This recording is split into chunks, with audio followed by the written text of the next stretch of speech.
வணக்கம். கிருஷ்ணகிரி மாவட்டத்திலிருந்து உங்கள் சிவகுரு விவசாய சங்க தலைவர். தற்போது பார்க்கும்போது பாருங்கள், தற்போது தோத்தாபுரி என்கிற பெங்களூரா ஒரே காய் வந்து 840 கிராம் இருக்குது.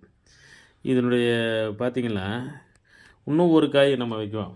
அது இடம் பார்க்கும்போது பாருங்கள், 2 மாங்காய் வந்து சுமார் வந்து 1,620. இதனுடைய விலையை பார்த்தா தற்போது ரூ. 4லேருந்து ரூ. 5 விலைக்கு தான் எடுக்கிறாங்க. கம்பெனிக்கே நம்ம நேரடியாக எடுத்துகிட்டு போனால் ரூ. 5, நம்ம இங்கே லோக்கலில் போட்டால் ரூ. 4. இந்த நிலைமை தான் 2025 மாங்காவோடைய நிலவரம்.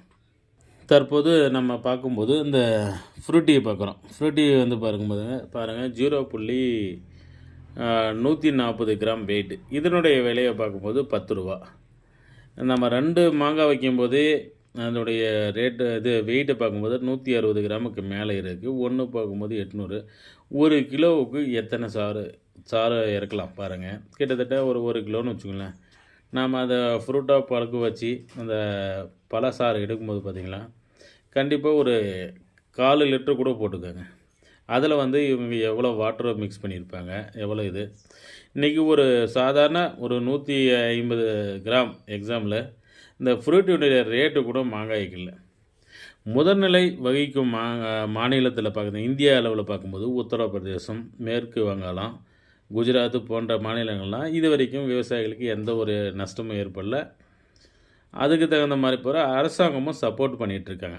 நம்ம தமிழக அரசு இது வரைக்கும் நம்ம தொடர்ந்து ஒரு 4 வருஷமாக நஷ்டத்தை சந்தித்து வரோம். விவசாயிகளுக்கு எந்த ஒரு இழப்பீடும் கொடுக்கவில்லை.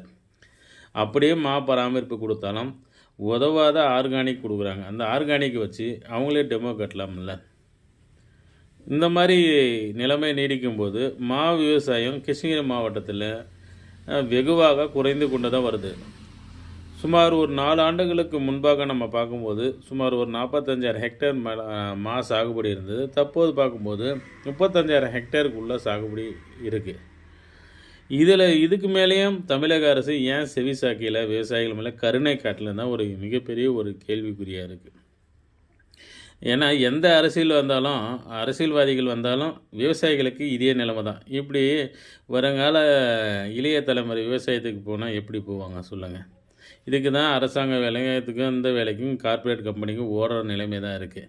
விவசாயத்தை காப்பாற்றுற அரசியல்வாதி இது வரைக்கும் வரல. இதுக்கு மேலாவது விவசாயிகளுக்கு எந்த ஊதிய கமிஷன் கிடைக்குது சொல்லுங்கள்.